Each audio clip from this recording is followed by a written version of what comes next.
कांग्रेस की एक और मुश्किल यह है कि महाविकास आघाड़ी में अभी सीटों का झगड़ा सुलझा नहीं है। नाना पटोले ने बयान देकर आरक्षण की जिंद को बोतल से बाहर कर दिया। अब सहयोगी दल भी परेशान है। आज दिल्ली में उम्मीदवारों के नाम फाइनल करने को लेकर कांग्रेस की सेंट्रल इलेक्शन कमेटी की मीटिंग हुई। कल रात कांग्रेस 48 उम्मीदवारों की पहली लिस्ट जारी कर चुकी है। आज 43 सीटों पर चर्चा हुई।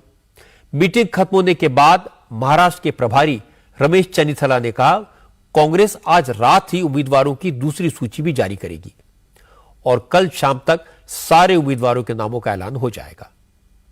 देखिए, सीट शेयरिंग अभी चल रहे, लास्ट पद पे हैं, सब आपके सामने आ जाएगा कल शाम तक। देखिए, हर पार्टी के लिए नंबर आपको सामने कल शाम तक आ जाएगा। हमने अभी हमारे सीटों के ऊपर आज बात किया है। अभी हमने इससे सेकंड लिस्ट अभी आएगा आपके सामने आधा घंटे के अंदर। कल शाम तक पूरा लिस्ट आ जाएगा। चर्चा करके हमने जो लिस्ट फाइनलाइज किया था, एक आधा घंटे के अंदर आपके पास उसका सेकंड लिस्ट आ जाएगा। कांग्रेस और कल एक बार भी एक ऑनलाइन मीटिंग में भी होगा। इसके कल शाम तक हमारा पूरा लिस्ट आपके सामने आएगा। महाविकास आघाड़ी एक साथ चुनाव लड़ रहे हैं, हमारे इसमें कोई मतभेद नहीं है। एक अलायंस होते तो थोड़ा सीट में आपस में बात करते हैं, लेकिन अभी कल शाम तक पूरा लिस्ट आपके सामने आ जाएगा। हम लोग महाराष्ट्र के जनता के सपनों को साकार करने के लिए एक साथ लड़ाई लड़ेंगे। हालांकि मतभेद तो है, इसीलिए मुंबई में भी महाविकास आघाड़ी के नेताओं की मीटिंग्स का दौर जारी है। आज संजय राउत ने शरद पवार से बात की। इसके बाद उन्होंने कहा, पहले छोटी पार्टियों से बात करके उनकी सीटें फाइनल की जाएंगी, उसके बाद जो सीटें बचेंगी उसे लेकर तीनों पार्टियां आपस में चर्चा करेंगी। इस काम में सोमवार तक का वक्त लगेगा। लगभग सभी सीटों पर हमारा चर्चा पूरी हो चुकी है। हमने कहा, हमने कुछ उम्मीदवारों का चयन किया है, उसकी घोषणा की है। आज शायद हम जो हमारे अलायंस है, छोटी छोटी पार्टी है, उनके साथ भी आज हमारी चर्चा पूरी हो जाएगी।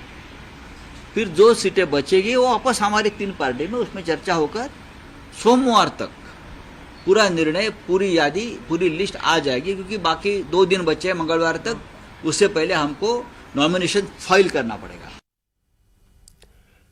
हालांकि शरद पवार ये दिखाने की कोशिश कर रहे हैं कि सीटों का झगड़ा कांग्रेस और उद्धव की पार्टी के बीच है। एनसीपी में सब कुछ उनके कंट्रोल में है, लेकिन हकीकत है कि असंतोष शरद पवार की पार्टी में भी है।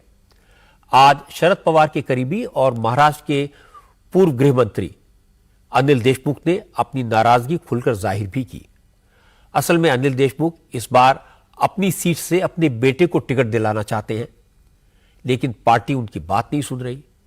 आज अनिल देशमुख ने कहा वो नागपुर ईस्ट सीट से देवेंद्र फडणवीस के खिलाफ लड़ना चाहते हैं। उन्होंने महाविकास आघाड़ी की मीटिंग में यह बात कही भी थी, लेकिन उनकी बात नहीं मानी गई।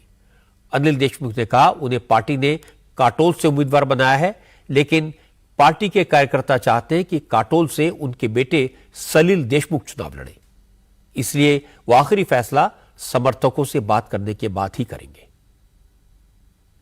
देवेंद्र फडणवीस जी फॉर्म भर रहे।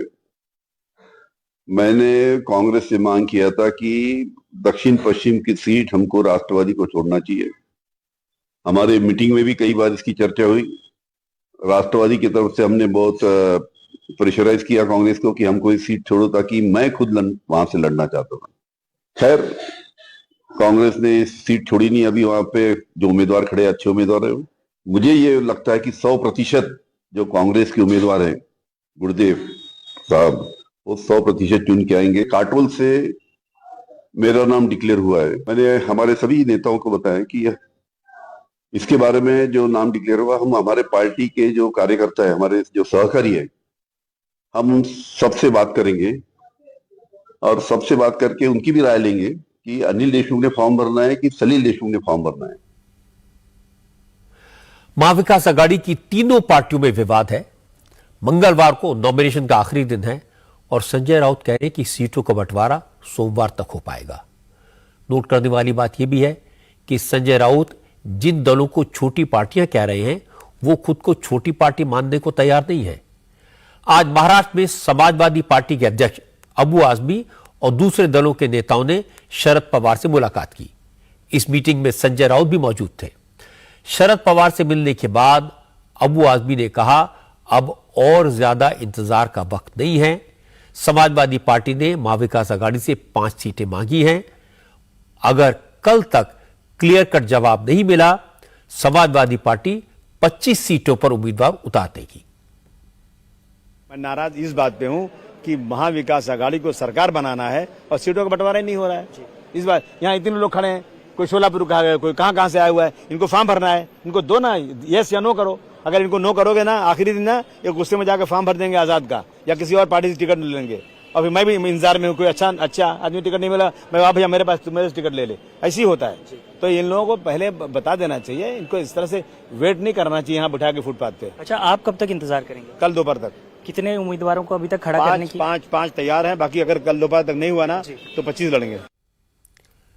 अबू आजमी के तेवर ये समझने के लिए काफी है कि महाविकास आघाड़ी के भीतर क्या चल रहा है। समाजवादी पार्टी 5 उम्मीदवारों के नाम डिक्लेयर कर चुकी है।